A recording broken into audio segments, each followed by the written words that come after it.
Houston Sports Talk back into the video today. Today, Houston Rockets beat the Utah Jazz 121 to 110, and Houston Sports go 2-0 today.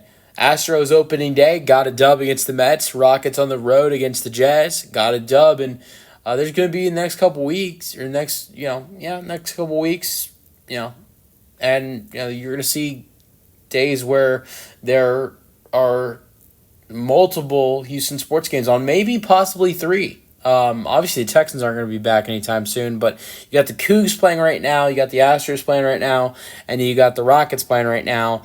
Now, there's not a chance that all three... The Cougars would have to go potentially to the Final Four national championship for all three of them to play on the same day, because the Rockets don't play on Sunday.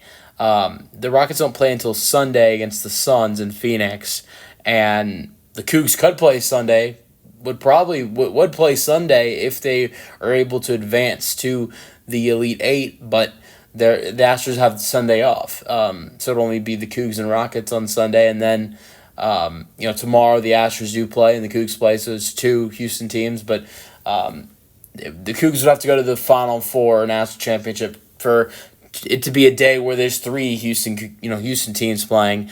But the two that did play today, Houston teams went 2-0 today with the Rockets and the Astros. So yeah, love to see it. But Rockets win 121 to 110. The Rockets should have had a much more easier win against this Utah Jazz team, but a win is a win, and the Rockets go to 48-26, 21-15 on the road. Now they've had trouble in Utah. I mean, they lost against Utah in Utah on the 22nd of February. But that was without Fred VanVleet and Tari Eason and Steven Adams. Steven Adams was still out of the lineup tonight. But Fred and Tari did play tonight. Those are two guys that did not play against Utah last time. Also, another thing. Now, Lauri Markkanen, who played against the Rockets in that game when the Rockets lost, had 23 points and 10 rebounds.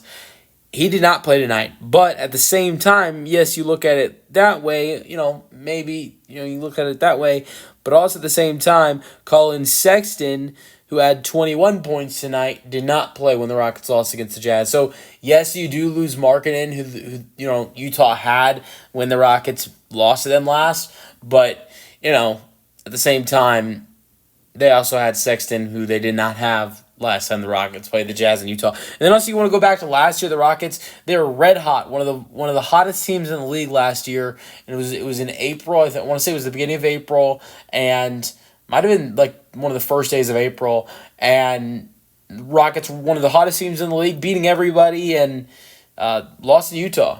And Fred VanVleet had a mastermind game. I think it was like 34-7 for VanVleet. Or you know what? It might have been 44. He might have had 40. No, I don't think he had 40. I think it was 34-7 for Fred. But hit a bunch of threes. I think he hit 9 threes for the Rockets in that game. And so absolutely killer performance by Fred VanVleet in Utah last April. But the Rockets still lost it to Utah in Utah. So they've had some troubles in Utah before, going back to last season. And the Rockets were able to get the dub tonight. I'm happy they got the win, but I thought they should have played better basketball. But it is what it is. Jalen Green, let's get to Jalen Green. 21, 8, and 6 tonight for Jalen. I was hoping for a 30-point performance for Jalen Green because in the last game against the Hawks, Jalen had 32 points.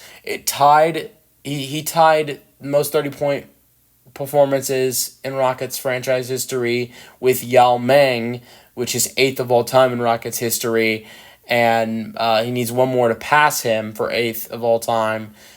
So 8 more games left. I would say I'm pretty confident Jalen Green can get at least one more 30-point game to finish out the last 8 games of the season to pass Yao Ming. If I had to say, I'd probably say Jalen most likely probably gets 2 or 3 30-point performances to finish out the season. 3 might be a little bit of a stretch, but I think he at least gets 2 in the final 8 games of the season. And so I think by the end of the season, he will definitely pass Yao Ming. But it's still a great game for Jalen Green tonight. 21, 8, and 6, 8 for 20, 4 for 10 for 3. Where did that 30-point performance go to? That was Alperen Sengun, though. 33, 10. I'm not surprised Alperen Sengun was the more dominant player. The Utah Jazz do struggle against, going up against centers. It's surprising that, they have very bad numbers going up against centers this year, even though they have one of the best defensive centers you can get in Walker Kessler, but still really struggle going up against big men. And Alperen Sengun showed, he had a great night the other, when the Rockets lost in Utah last time, and centers have continued to dominate them this season. Alpi had 33 and 10, 11 for 19, an amazing 11 for 13 from the free throw line. And the reason he didn't shoot 12 for 13 was because Craig Ackerman did his amazing announcer's jinx on the wrong team. Craig Ackerman, Rockets play-by-play announcer, always showing off some incredible skills with his free throw jinxing for the Rockets' opponents. But Alperen Sengun was 11. He was 11 for 12 at the free throw line, and Craig Ackerman said, "Oh my God, Alperen Sengun shooting so good at the free throw line," and then he missed. But still, regardless of it, this is still Alperen Sengun's best game of the season at the free throw line entire year. I wouldn't say this would be his best game of the season. This wasn't his best game of the season. I would say that would probably be, the game he had against the Pacers where he dropped, I want to say he had 40 against the Pacers, but it might have been 30-something. And then there was the game he had against the Warriors in the play-in tournament. So he's had some great games. He's had a couple games better than this, but this was his best game at the free throw line tonight in the entire season. Dillon Brooks didn't make a huge impact offensively tonight. 10 points, scoring-wise, 10 points, 4 for 9, 2 for 4 from 3. Didn't shoot that much. 3 assists, 3 rebounds, 1 steal. Ben Thompson had a double-double, 15 and 10 with 5 assists, 2 steals, 1 block. The Rockets tonight had 7 steals and 5 blocks. And then I'd say Fred VanVleet, surprisingly disappointing tonight. 4.6 assists. I know he's had a lot of struggles, this season, but like I mentioned, an absolute Utah Jazz killer last season. And the 3 games the Rockets played the Jazz last season, or the 3 games that the Rockets played the Jazz at the end of the season in March and April. In his 3 games, he dropped 34. First game was 34 and 6. The second game was 22 and 6, and then the final game was 34 7 and 7. Was an absolute Jazz killer last year, and that changed tonight. 1 for 10 and 1 for 7 from 3. Off the bench of the Rockets did get help from Jock Landale, Tari Eason, and Jabari Smith Jr. as those 3 players combined for a total of 36 points off the bench tonight. Jock Landale had 10 points and 3 rebounds in 14 minutes, 5 for 7. Tari Eason had 15 points, 6 rebounds, 2 assists, shooting 6 for 10 with 3 for 5 from 3 at the 3-point line. And Jabari Smith Jr. 11 points and 10 rebounds with a double-double for Bari. Jeff Green, who had a great game in Utah last time against the Jazz, played not at all tonight, being a DNP. Aaron Holiday did play 12 minutes, shooting 1 for 4, 2 points, a steal, and assist. And rest of the DNPs were Jayshawn Tate, Cam Whitmore, and then obviously Steve Adams and Reed Shepard were injured. I mentioned Colin Sexton played tonight, had 21 points. That was really it for, Philip Pawlowski had 16 points tonight, 7 rebounds, 4 assists, 2 steals, 2 blocks. He was really good. Bryce Sensabaugh, as Craig Ackerman called him, Steph Sensabaugh, 17 points tonight.